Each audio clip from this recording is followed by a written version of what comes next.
The East Asia Summit, (ACAS), established in 2005, is a forum for 18 regional leaders to discuss political, security, and economic challenges in the Indo-Pacific region.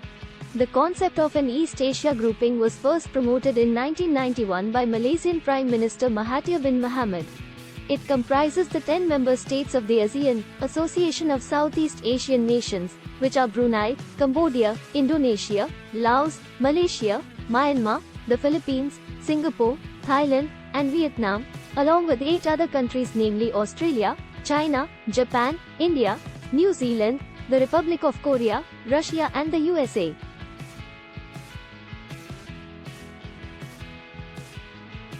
ACAS is an ASEAN-centered forum, so it can only be chaired by an ASEAN member.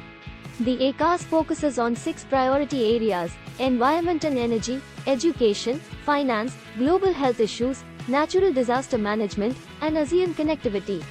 India, one of the founding members of the ACAS, unveiled its Indo-Pacific Oceans Initiative (IPOI) in November 2019, aiming to establish partnerships for a secure and stable maritime domain.